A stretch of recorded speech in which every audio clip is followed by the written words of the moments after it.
Galera, essa vai ser a nossa última aula sobre o reino protoctista ou reino protista e a gente vai falar sobre as principais doenças causadas pelos protozoários, tá bom? Para a gente entender quais são essas doenças, a gente precisa antes relembrar quais são as características gerais desses organismos. Eles são eucariontes, ou seja, eles são formados por uma célula, né, que possui um núcleo bem definido e um material genético organizado dentro desse núcleo. A gente não está falando aqui, então, de células procariontes. Quando a gente lembra de reino Monera, de bactérias, a gente lembra que são células que não possuem um núcleo definido. O material genético fica disperso no citoplasma. Então, os protozoários são organismos eucariontes, mais desenvolvidos, menos basais, né? E eles são unicelulares. Isso daqui é uma regra, vocês têm que lembrar. Todos os organismos protozoários possuem apenas uma célula, são formados apenas por uma célula.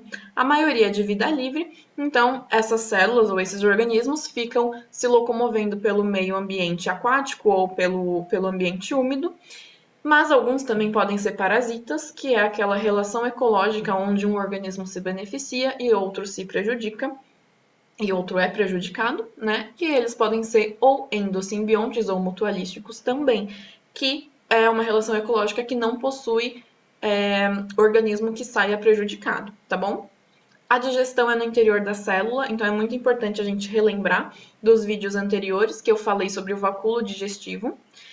E a classificação, o agrupamento desses protozoários é por modo de locomoção. Então, a gente tem 4 grupos principais, que são os risópodes, a gente está falando de amebas, né? Que emitem esses pés falsos, esses pseudópodes, tá? E é assim que elas se locomovem. Elas vão emitir esses pseudópodes, se agarrar em algum substrato e puxar o resto do corpo. Podem ser também ciliados, o segundo grupo. Então, tem vários cílios que vai ajudar na locomoção ali no ambiente úmido ou aquático. E os flagelos, que podem ser apenas um ou vários flagelos, como esse daqui. Eles também podem ser esporozoários ou apicomplexa, e aí eles não possuem uma estrutura definida de locomoção. Eles possuem um complexo apical, tá bom? Isso que vocês têm que lembrar, que vai ajudá-los a parasitar alguma outra célula ou algum organismo. Então, complexo apical fica aí bastante importante, já que esses organismos não possuem estrutura de locomoção. As doenças que a gente vai falar é a seguinte: amebíase, giardíase, tricomoníase, toxoplasmose, leishmaniose, doença de Chagas e malária.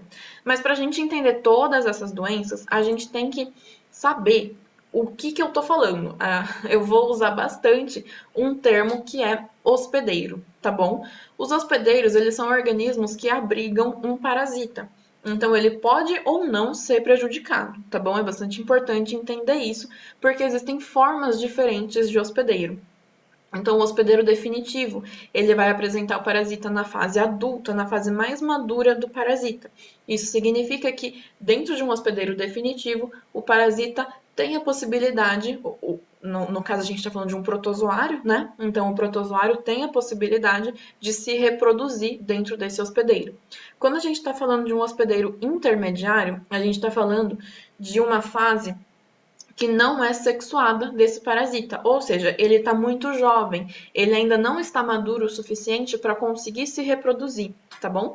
Então, nessa fase, o hospedeiro ele não se reproduz, ele vai só se desenvolvendo para que no hospedeiro definitivo ele consiga chegar na sua maturidade sexual. A gente pode falar também de vetor ou hospedeiro paratênico ou de transporte, que é aquele organismo que só vai abrigar o parasita. O parasita vai ficar sobrevivendo dentro desse organismo, dentro desse hospedeiro, mas ele não vai se reproduzir, tá bom? Ele não vai se desenvolver. Então, o parasita fica guardadinho ali, fica sobrevivendo nesse vetor para que ele possa alcançar finalmente o hospedeiro definitivo e assim continuar mantendo a sua espécie. A gente também fala em um hospedeiro, que é chamado de reservatório, que vai abrigar o parasita que vai invadir especificamente o ser humano, tá bom? A primeira doença que a gente vai falar é a amebíase. Ela tem como agente etiológico, ou seja, como protozoário causador, a entamoeba histolítica. Então, a gente está falando de uma ameba, é um risópode. O hospedeiro definitivo é o ser humano. A transmissão ocorre por ingestão desse protozoário, que pode ser encontrado em água ou em alimentos contaminados. Os sintomas podem ser intensa diarreia, que pode também vir acompanhada de sangue, e quando isso acontece, a pessoa pode ficar anêmica, pode perder bastante nutrientes. Então, a amebíase tem uma fase da doença que é um pouco mais leve, e caso o sistema imunológico dessa pessoa seja muito deficiente, a amebíase pode evoluir para uma séria doença, tá bom? E a gente já vai entender por quê. O tratamento ocorre por medicamento antiprotozoário, ou seja, contra a entamoeba histolítica, e a prevenção é por higiene pessoal e alimentar, já que a transmissão ocorre pela alimentação, né, de vegetais, maçã ali, alface, verduras contaminadas ou água contaminada, a gente precisa ter uma boa higiene pessoal e alimentar, utilizando sempre água potável e bebendo sempre água potável, né? E o que vai depender um pouco mais do governo, né, ou vai depender totalmente do governo, é que na região tenha saneamento básico, que é o tratamento de água e esgoto, tá bom? Porque em águas e esgotos tratados não existe esse protozoário. A gente precisa entender que existem duas formas desse mesmo protozoário. Aqui são duas imagens bastante diferentes, mas a gente está falando do mesmo protozoário em formas distintas. A gente está falando de uma forma de cisto, tá bom? Que vai ser ingerida. Então, essa forma de cisto, ela é bastante resistente, ela sobrevive no meio ambiente com muita facilidade, porque ela é muito dura, ela resiste bastante. E a gente também tem a forma de trofozoito, que é uma forma mais maleável, é uma forma que vai se locomover dentro do hospedeiro, porque ali ela já está mais protegida, tá bom? E é essa forma que vai ser capaz de se reproduzir.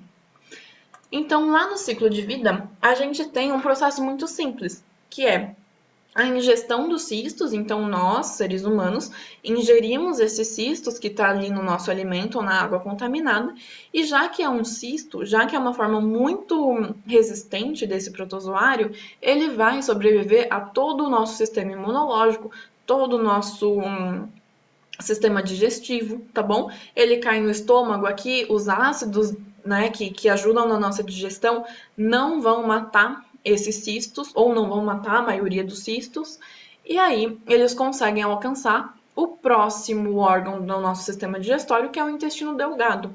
Aqui no intestino delgado, eles já estão mais protegidos, porque não tem ácido do estômago, então pode ocorrer o processo de excistamento. O que é isso?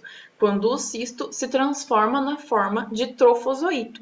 E aí essa forma ela pode se multiplicar, ela pode se reproduzir, alcançar o próximo órgão, que é o intestino grosso, ou então alcançar a nossa corrente sanguínea e ser levado para todo o nosso corpo, alcançando, por exemplo, células do fígado, células do pulmão e até o nosso cérebro. Por isso que a amebíase pode ser uma doença muito severa, tá bom?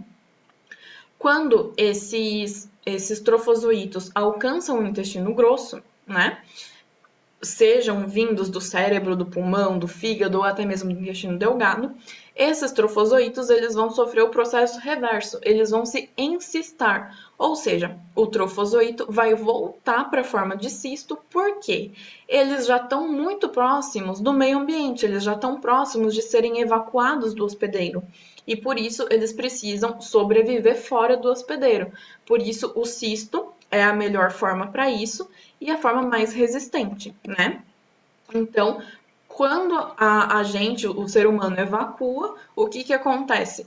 Quando esse ser humano está infectado, está contaminado, ele vai poder liberar tanto a forma trofozoíta, que é em menor quantidade, porque essa forma vai morrer, quanto a forma cística, os cistos de entamoeba histolítica.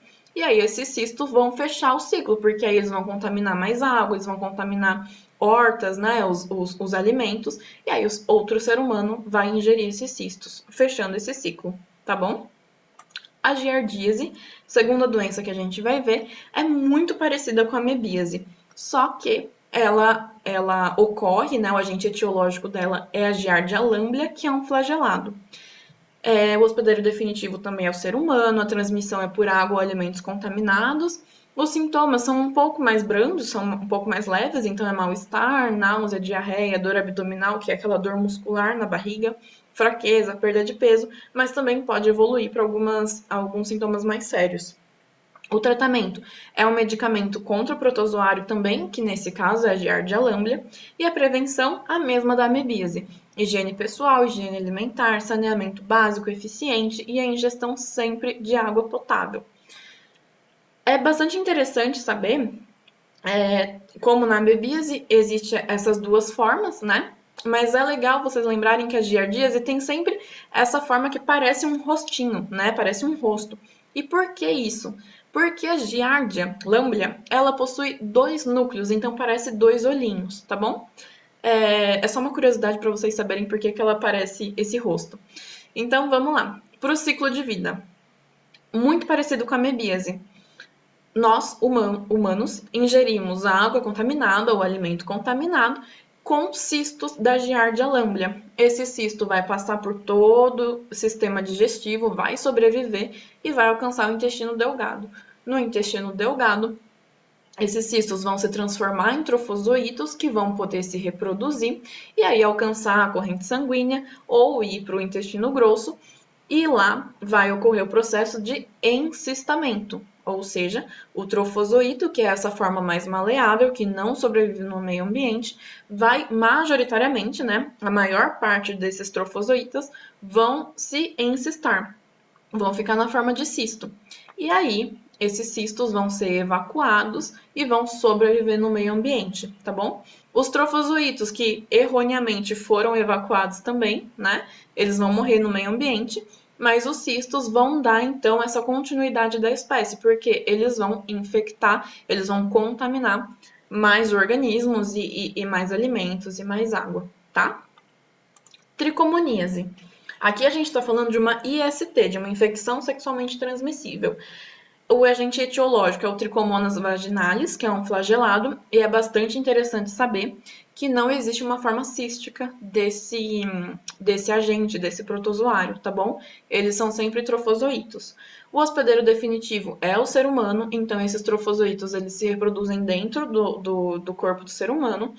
Os sintomas é de corrimento, coceira, desconforto ao urinar. Se a gente está falando de uma IST, a gente está falando que esse protozoário ele vai infectar o sistema genital, o sistema reprodutor ali da mulher e do homem.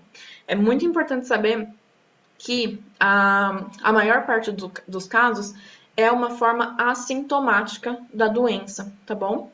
E aí, a forma assintomática, né, não vai fazer com que a pessoa saiba que ela possui essa doença, né, não vai ter nenhum tipo de alerta, e aí essa pessoa pode infectar vários outros parceiros sexuais. Então é muito importante sempre fazer os exames para ver se não tem nenhuma infecção ocorrendo em você, né?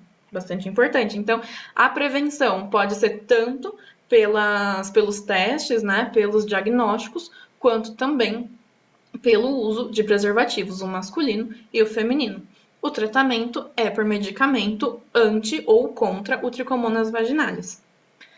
O ciclo de vida é bastante simples, ocorre uma relação sexual entre dois parceiros que são contaminados, ou então apenas um que é contaminado, né? E o trofozoito, que está ali no sistema genital, vai passar por meio das secreções para o outro organismo, para o outro hospedeiro, e lá no outro hospedeiro vai ocorrer a multiplicação ou a reprodução do trofozoita, né, do Trichomonas vaginalis. E aí, esse mesmo trofozoita, porque ele não muda de forma, vai poder infectar outras pessoas, outros seres humanos, tá bom? Toxoplasmose. Agente etiológico é o Toxoplasma gondii. É um apicomplexo, é uma célula que não possui uma estrutura de locomoção definida, tá bom? Hospedeiro é tanto o definitivo e o reservatório, são os gatos e outros felídeos, outros felinos. O hospedeiro intermediário pode ser pássaros, roedores, animais silvestres, muitos mamíferos e os seres humanos. É interessante saber que o hospedeiro intermediário pode ser bovinos, suínos, caprinos, ovinos. Então, são os animais, né, que os seres humanos geralmente se alimentam. Então, Por isso, a gente vai entender daqui a pouco que o ciclo vai fechar, tá bom? A gente vai ter pets, né? A gente vai ter os gatos, a gente vai comer carne, então tudo isso pode estar contaminado pelo Toxoplasma gondii. Mas a gente já vai entender. O que mais que a gente precisa saber? Que a transmissão é oral, ou seja, pela ingestão de água, carnes ou frutas, verduras crus que sejam infectados. Ela pode ser também congênita, isso significa que pode ser passada de mãe para filho. E também tem alguns raros casos, né, de transfusão sanguínea e transplante de órgãos que sejam infectados para o novo organismo. Mas como a medicina ela evoluiu bastante, né, e ela é muito mais higiênica hoje, isso raramente acontece. Os sintomas é de dor no corpo, dor de cabeça, febre, cansaço, mas essa infecção também pode se espalhar para outros órgãos, ficando um pouco mais severa. Então, o Toxoplasma gondii pode chegar para o cérebro, no coração, no fígado, em músculos de diferentes partes do corpo, pulmão, olho, ouvido, pode causar até cegueira e surdez, por exemplo. O tratamento, medicamento contra o Toxoplasma gondii, a prevenção, higiene pessoal, ainda mais se tem um gatinho em casa, e alimentar. O saneamento deve ser eficiente, né? Saneamento básico, que é o tratamento de água e esgoto, e a ingestão de água potável é uma forma de prevenção da toxoplasmose. O ciclo de vida tem, já que a gente está falando de hospedeiros definitivos e hospedeiros intermediários, a gente está falando de um ciclo um pouco menor aqui, que é o do hospedeiro definitivo, o gato, e de uma relação um pouco mais abrangente com outros animais. Então, a gente está falando aqui dos organismos, né, dos hospedeiros intermediários, por exemplo, o homem e outros mamíferos. Vamos entender por meio desse esquema aqui que eu vou mostrar para vocês como acontece todas essas relações, né? Então, o gato, que é o hospedeiro definitivo, ele pode ficar contaminado com o Toxoplasma gondii quando ele caça ou quando ele preda outros hospedeiros intermediários. Então, por exemplo, ratinhos, os pássaros, alguns répteis que podem estar infectados vão transmitir o Toxoplasma gondii para o gato, que é o hospedeiro definitivo, onde esse toxoplasma vai se reproduzir, tá bom? A transmissão do hospedeiro intermediário para o hospedeiro definitivo acontece por meio de oocistos. Aqui a gente não fala mais de cisto, tá bom? A forma mais resistente é a oocística, tá? Esses oocistos vão ficar no meio ambiente, vão poder ser transportados para o hospedeiro definitivo, e aí esse hospedeiro definitivo, né, vai acontecer diversas mudanças ali do oocisto, que vai se transformar em cistos com bradizoítos, que é uma forma um pouco mais um pouco menos resistente do Toxoplasma gondii, até chegar finalmente nos taquizoítos, tá bom? Então a gente aqui não chama de trofozoíto, mas o processo é o mesmo. Então os bradizoítos vão se transformar em taquizoítos, que é a forma de maior locomoção, é a forma que vai se reproduzir, tá bom? E aí isso acontece tudo dentro do gato. O que o gato faz, então? Vai evacuar, as fezes dele, dos gatos, vão ter a forma oocística desse protozoário, e aí, quando seres humanos com pouca higiene pessoal mexem na caixa de areia, depois colocam a mão na boca, não lava a mão, pode se contaminar com o Toxoplasma gondii, tá bom? Então é bastante interessante saber que os gatos, eles não são culpados ou eles não são realmente o hospedeiro que vai infectar o ser humano. É o ser humano com uma higiene muito porca, né? Uma pouca higiene que vai mexer na caixa de areia, nas fezes desse gato e aí vai se contaminar. O gato e não passa diretamente o protozoário para o ser humano, tá bom? É bastante importante saber disso. As fezes desse gato, então, vão ficar ou na caixa de areia e o ser humano vai se contaminar, ou então de gatos selvagens, por exemplo, e felídeo selvagem, vai ficar perto ali, vai ficar na terra, né? Que pode alcançar ali algum corpo d'água, que pode alcançar alguma horta, por exemplo, e aí infectar ou contaminar vegetais e cursos de água, tá bom? E aí a pessoa também pode Nós, seres humanos, também podemos nos contaminar comendo alimentos contaminados, beleza?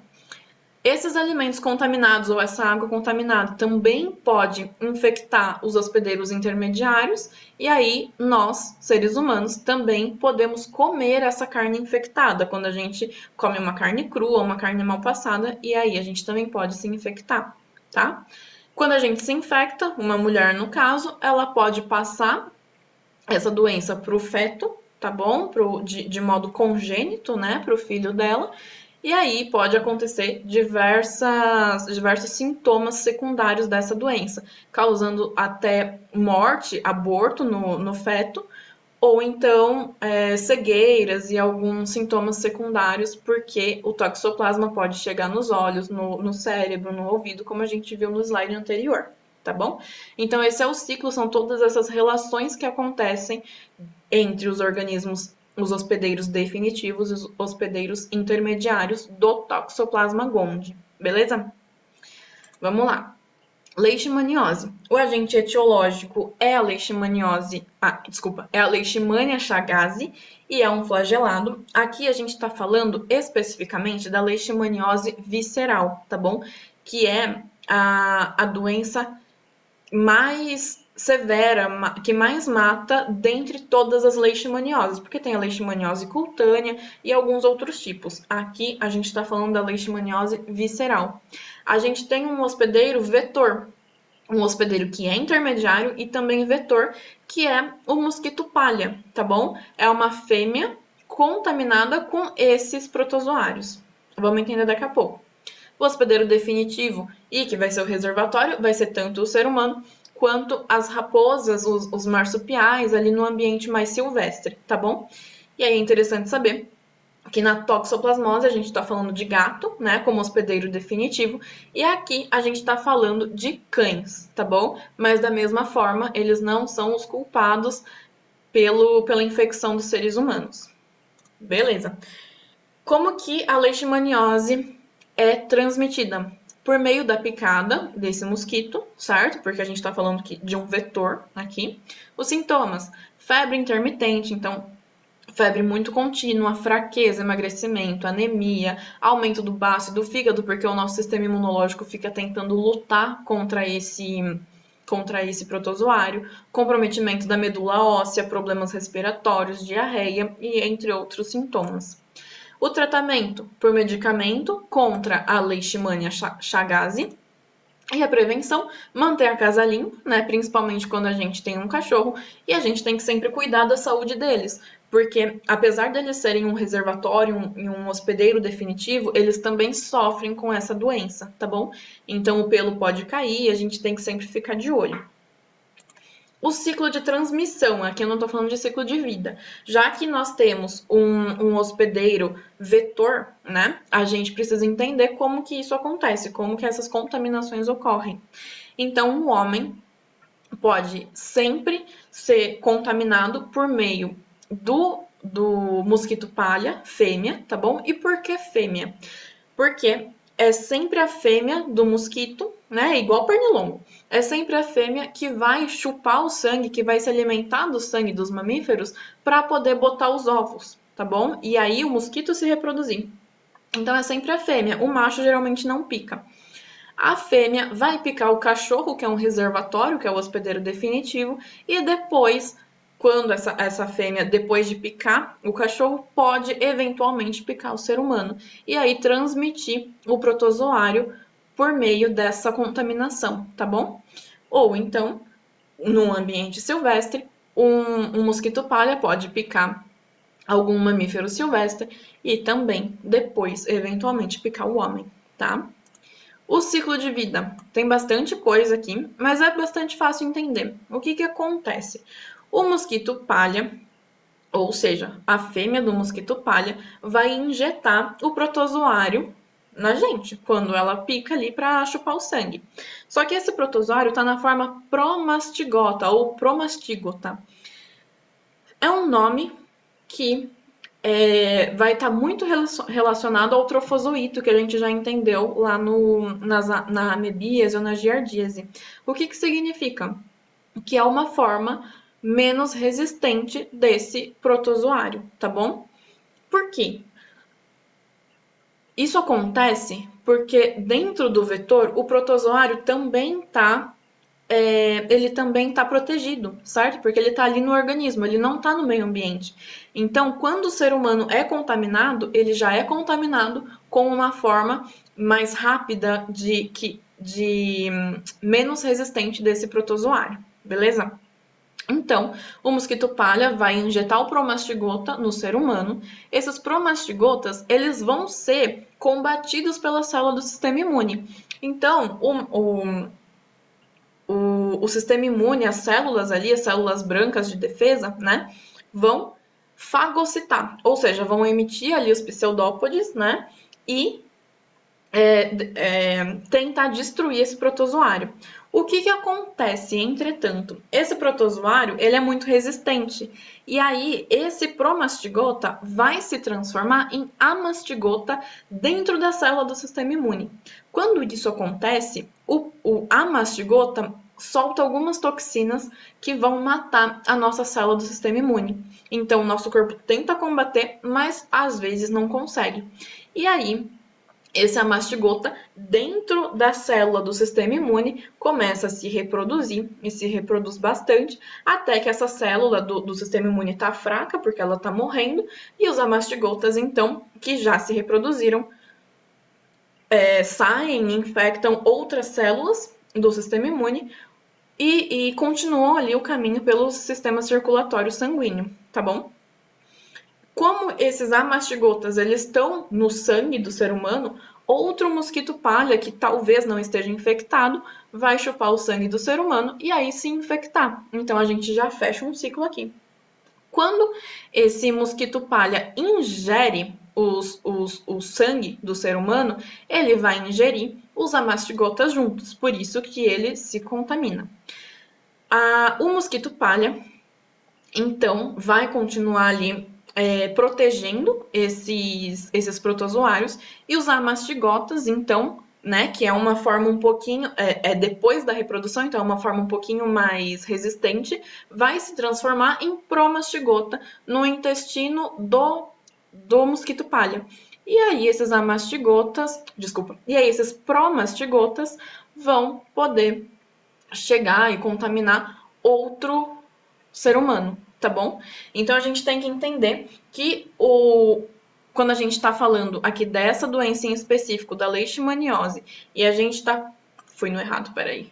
E a gente está falando da Leishmania chagas, a gente tem que saber que existem duas formas principais, amastigotas e promastigotas, tá bom? Esse daqui é a forma que contamina o ser humano, que está ali na probóscide, né, naquele biquinho que o mosquito tem para picar a gente, então ele está tanto no ser humano quanto no mosquito, e a gente tem a forma amastigota, que é a forma depois de já multiplicado dentro do ser humano, beleza? Esse é o ciclo de vida. E aqui eu traduzi para vocês, então vai ser bastante fácil de vocês entenderem, tá bom? Dá uma pausa aqui no vídeo, leiam todos esses itens aqui que vocês vão entender. Doença de Chagas, tá acabando. Doença de Chagas, o agente etiológico é o Trypanosoma cruzi. É bastante importante saber dessa doença, porque essa é uma das que mais caem no vestibular. Então, a gente está falando de um flagelado, de um protozoário flagelado. A gente tem o hospedeiro definitivo e também reservatório, que é o ser humano e alguns outros mamíferos. O hospedeiro intermediário e vetor é o barbeiro. É esse inseto aqui, tá bom? Transmissão. Como que acontece a contaminação com o Trypanosoma cruzi? O barbeiro contaminado vai picar o ser humano igualzinho o mosquito que a gente estava vendo, para poder colocar os seus ovos, né? Então vai picar aqui o ser humano. O macho também pica, né? Porque eles se alimentam de sangue, então tanto a fêmea para se reproduzir, quanto os machos precisam disso para sobreviver. Então, o barbeiro ele vai picar o ser humano, ingerir todo aquele sangue e vai defecar, tá bom? É assim que o o modo de vida do barbeiro? Ele ingere o sangue, o alimento, e já evacua todo o excesso de nutrientes ali, o excesso de alimento que ele não precisa. Quando o barbeiro pica, nada acontece, ele não contamina o ser humano, mas a picada dele coça, porque tem algumas toxinas. E aí, quando a gente coça, onde esse barbeiro picou, a gente pode levar as fezes dele, que estão contaminadas com o Trypanosoma cruzi, certo? E aí a gente vai levar, ao coçar, a gente vai levar os protozoários para dentro do buraco que o barbeiro picou a gente. E aí a gente vai se infectar com esse protozoário, tá bom? Então, quando a pessoa coça o local da picada e as fezes eliminadas pelo barbeiro penetram pelo buraquinho, pelo orifício que ele deixou com a picada, tá bom? Os sintomas podem ser febre, inflamação, dor nos gânglios, inchaço nos olhos. Geralmente, esse barbeiro pica muito perto do... Ele geralmente pica no rosto, né? Porque é onde a gente fica descoberto, a gente não utiliza coberta, né? Então, ele geralmente pica perto do rosto. E quando ele pica perto do olho, o olho fica bastante inchado. E aí é um sintoma bastante característico da doença de Chagas, tá bom? Outro sintoma bastante característico é o aumento do coração, porque esses protozoários que estão infectando a gente, eles podem, os protozoários que infectam o barbeiro e vão passar para a gente, podem chegar no nosso coração, tá bom? O tratamento. Não existe um tratamento muito certo ainda e também não há garantias da eficácia de alguns tratamentos alternativos. Então, é uma doença muito perigosa justamente por não ter tratamento. A prevenção, claro, é evitar ser picado pelo barbeiro. Então, fechar a janela de noite, tirar algumas frestas de telhados, porque esse inseto fica bastante em telhado. E pode também usar mosquiteiros e tal, para que esse inseto não entre voando. É bastante importante dizer que isso acontece em regiões um pouco mais afastadas, um pouco mais quentes, tá bom? Não é tão comum nas áreas urbanas. Como que isso acontece? Vamos lá. Existe tanto um estágio, um ciclo no barbeiro, quanto um ciclo no ser humano, tá bom? No estágio humano, a gente tem os tripomastigotas, ou seja, a forma do Trypanosoma cruzi, que é levada, que é trazida pra gente pelo barbeiro, tá bom? Então, os tripomastigotas vão penetrar nas células, ou seja, no buraquinho ali que o barbeiro fez, por meio da picada. Dentro das nossas células, se transforma em amastigotas. E aí, é muito parecido com o que a gente estava vendo na leishmania. Esse tipo de protozoário, ele vai também ser fagocitado pelo nosso sistema imune, só que ele não vai morrer, o nosso sistema imune não vai conseguir combater. Ele vai ficar ali se reproduzindo pela forma amastigota, certo? E também soltando toxinas para matar a nossa célula do sistema imune. Quando isso acontece, esses amastigotas, então, eles são liberados e eles podem tanto infectar os tecidos próximos ou continuar no sistema sanguíneo e infectar outros órgãos um pouco mais longe, ou então chegar perto do intestino, tal, para ser evacuado, tá bom? Os amastigotas, eles vão se transformar em tripomastigotas, tá? Então, a gente tem a contaminação pelo barbeiro, ou seja, ele pica a gente leva esse protozoário para dentro da nossa corrente sanguínea. Na nossa corrente sanguínea, esse tripomastigota ele vai se transformar em amastigota quando ele é fagocitado pelo nosso sistema imune. E aí, esse amastigota vai começar a se reproduzir e virar um tripomastigota quando ele sai da célula do sistema imune, quando ele mata a célula do sistema imune, e aí ele vai se espalhar pelo corpo. Então, ele está na forma de tripomastigota, se transforma em amastigota e volta para a forma do tripomastigota.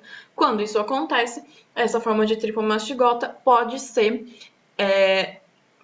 transmitida, né? Ou ela pode infectar outro barbeiro que vai picar um ser humano contaminado. E aí, no barbeiro, o que vai acontecer? os amastigotas vão se transformar em epimastigotas, que é uma forma um pouco menos rápida desse protozoário, tá bom? Então, lá no intestino delgado do barbeiro, esse epimastigota vai se reproduzir também, e aí ele vai se transformar de novo em tripomastigota, que aí vai chegar muito perto do intestino grosso, né? Para ser evacuado. E quando o barbeiro picar, essas fezes vão ser liberadas no meio ambiente e a outra pessoa vai se coçar. E fechamos então todo esse ciclo da doença de Chagas. É interessante saber também que diretamente pelo barbeiro, essa doença ela ocorre bastante em ambientes um pouco mais quentes, né? Em ambientes um pouco mais afastados, que seja na roça, que seja no campo. Mas esse barbeiro, ele também pode ficar perto de cana-de-açúcar, de plantação de cana-de-açúcar ou de açaí. E aí, quando as pessoas moem, desculpa, as pessoas moem esses açaís, né, ou a cana-de-açúcar, esse barbeiro pode morrer ali nesse processo nesse processo de picotamento, né, de moer essas plantações. E aí, quando a gente come um açaí, não é tão comum assim, fiquem calmos, mas pode acontecer. Então, quando come açaí ou quando toma um caldo de cana, a gente também pode se infectar por esse meio, tá bom? Mas é muito, muito, muito raro, beleza? Doença de Chagas é isso. E aí é interessante saber, né? Só um parênteses aqui, que a doença de Chagas ela é bastante conhecida pelo aumento dos órgãos, então, por exemplo, pelo aumento do coração. E isso acontece quando os tripomastigotas caem na corrente sanguínea e são levados a órgãos mais longe, né? São espalhados aí pelo corpo. Quando eles caem dentro do coração, o que acontece? A mesma coisa, eles invadem células e aí esses amastigotas vão se multiplicando. Então, tá vendo o quanto eles se multiplicam aqui e o quanto eles aumentam o tamanho da célula? É isso que acontece. Esse protozoário ele pode então infectar o coração e infectar diversas células do coração. Por isso as células vão crescendo cada vez mais e aí esse coração então fica mega, né? Fica grande e pode causar parada respiratória, porque o coração está muito perto dos pulmões, pode fazer uma parada cardíaca, então essa é uma doença muito grave, tá bom? Malária. Última doença que a gente vai ver. Agente etiológico é o Plasmodium falciparum ou Plasmodium vivax, que é um apicomplexa, não tem estrutura de locomoção. O hospedeiro definitivo e também vetor é a fêmea do mosquito Anopheles, que é o mosquito prego, tá bom? Então é fêmea de novo, porque precisa botar os ovos. O hospedeiro intermediário e o reservatório é o ser humano. A transmissão acontece então pela picada do mosquito Anopheles, que já está infectado, né? E os sintomas podem ser febre alta, calafrios, tremores, dor de cabeça, vômitos, cansaço. A pessoa pode ficar muito cansada também, pode ter convulsões e hemorragias, tá bom? O tratamento. Cada espécie de Plasmodium, olha aqui, isso é um erro. Faltou aqui o destaque, o sublinhado desse gênero, tá bom? Então me perdoem, mas isso daqui é um nome científico, é um nome latino, então precisava estar destacado. Tratamento. Cada espécie de Plasmodium é tratada com medicamentos e com remédios, né, que sejam específicos para cada um desses protozoários, tá bom? Então eu mostrei aqui para vocês, nesse slide, que pode ser tanto o Plasmodium falciparum ou Plasmodium vivax, e existem outros tipos de Plasmodium também. Então, o tratamento é específico para cada um deles. A prevenção, é claro, evitar o contato com o mosquito, que é um transmissor, e aí usar mosquiteiros, usar repelentes, fechar a janela de noite, fechar a janela quando está entardecendo. Então, é um modo de prevenção bastante simples até, tá bom? É só não ser picado pelo mosquito prego, pelo Anopheles. O ciclo é bastante tranquilo também, a gente precisa entender só alguns nomes que mudam de novo. Então, a fêmea do mosquito Anopheles vai picar o ser humano quando está infectada e transmitir os protozoários por meio de esporozoítos, na forma de esporozoítos. Esses esporozoítos vão infectar o fígado do ser humano, tá bom? É bastante importante, é o órgão-alvo desse protozoário. Eles vão infectar o fígado e vão pegar ali as células, né? Que são os hepatócitos, vão se reproduzir, vão parasitar aquelas células, e aí eles podem cair tanto na corrente sanguínea, depois de já reproduzidos, né, depois de já multiplicados dentro do ser humano, ou então eles podem gerar ali dentro do fígado gametócitos, ou seja, eles liberam gametas. E aí, esses gametócitos eles vão ser ingeridos por outros mosquito prego que não estão infectados, né? Então é assim que a gente fecha o ciclo. E aí esse mosquito prego que ingeriu o gametócito desses protozoários vai ter então a reprodução sexuada dentro do seu corpo, dentro do seu organismo. Na parede do estômago, o que acontece? O gametócito vai liberar os gametas, esses gametas vão fecundar e vão formar novos esporozoítos, tá bom? Esses esporozoítos dentro da parede do estômago vai ser levado por meio da corrente sanguínea para a probóscide, aqui para aquele biquinho que os mosquitos têm para picar, e aí fecha o ciclo novamente. Tranquilo? Então a gente viu todas essas doenças. É bastante importante, no caso dos protozoários, que vocês lembrem do nome, não precisa decorar, só lembra que a amebíase a gente está falando de uma ameba, então entamoeba faz um pouco de sentido. A giardíase, giardia, tricomoníase, tricomonas, toxoplasmose, toxoplasma, leishmaniose, leishmania. E aí, as outras duas, que aí fica um pouquinho mais difícil, um pouquinho mais complicada, mas a doença de Chagas, vocês podem lembrar do tripanossoma ou da palavra específica aqui, cruzi, tá bom? E uma coisa que eu não falei é que é a doença de Chagas, porque foi o Carlos Chagas quem descobriu essa doença. Então, é um nome que homenageia esse pesquisador, tá bom? E a malária, que pode ser por diversos tipos de protozoários do gênero Plasmodium. Então é só lembrar de Plasmodium, certo?